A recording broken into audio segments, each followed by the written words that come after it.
இன்னைக்கு நம்ம முதலமைச்சர் இதை வழிநடத்தக்கூடிய முதலமைச்சர், இந்த கூட்டணி வழிநடத்தக்கூடிய முதலமைச்சர் ஸ்டாலின் அவர்கள் ரொம்ப அண்டர் எஸ்டிமேட் பண்ணப்பட்டவர், குறைத்து மதிப்பீடு செய்யப்பட்டவர். அவருக்கு பேச வராது, அவருக்கு எழுத வராது, எழுதி வச்சு தான் படிப்பார், அவருக்கு நிர்வாக ஆற்றல் கிடையாது, அதனால தான் கலைஞர் கடைசி வரைக்கும் இவர்கிட்ட கொடுக்காம இருந்தார்.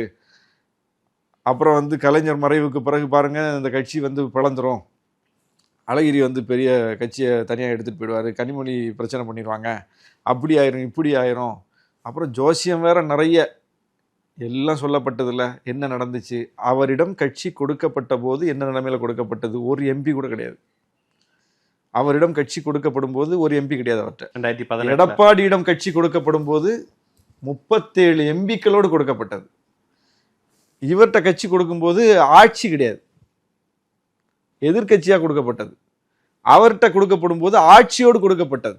ஆட்சியை எடப்பாடி பிடிக்கல, ஆட்சியை ஜெயலலிதா அம்மா பிடிச்சு சசிகலா அம்மா அதை தக்க வச்சு ஆட்சியை கொடுத்துட்டு போகிறாங்க. 37 எம்பியை ஜெயலலிதா அம்மா பிடிச்சி அந்த 37 எம்பிக்களை சசிகலா அம்மா வழியாக இவர்கிட்ட ஒப்படைச்சிட்டு போகிறாங்க எடப்பாடிகிட்ட. 37 எம்பியும் காலி பண்ணிட்டார், ஆட்சியை காலி பண்ணிட்டார். இங்கே 39 எம்பி வாங்கிட்டார், ஒரு எம்பி கூட கொடுத்துட்டு போகல, 37 எம்பி வாங்கிட்டார், ஆட்சி கொடுக்கப்படலை, ஆட்சியும் பிடிச்சிட்டார்.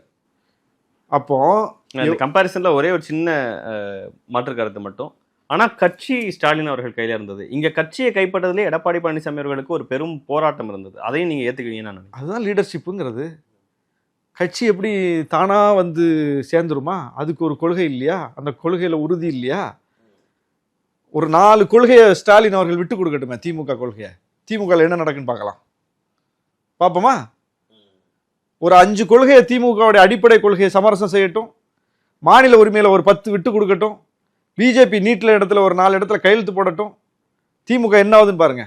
அதிமுக விட மோசமா திமுக ஆயிடும். திமுக இன்னைக்கு அவர் தலைமையில ஒருங்கிணைந்து உருக்குலையாம நிற்பதற்கு காரணம் திமுக தாங்கி நிற்கும் கொள்கையில அவர் உறுதியா நிற்கிறார். அதுதான் பாயிண்ட். அங்க நீங்க கொள்கையை விட்டுட்டு கோட்பாட்டை விட்டுட்டு ஒரு இயக்கத்தை கட்டி காக்க முடியாது. உங்கள்கிட்ட இருக்கணும். கட்சியை கையில வச்சுக்கிறதுங்கிறது கொள்கையை கையில வச்சுக்கிறது தான். தெளிவா இருக்காரு.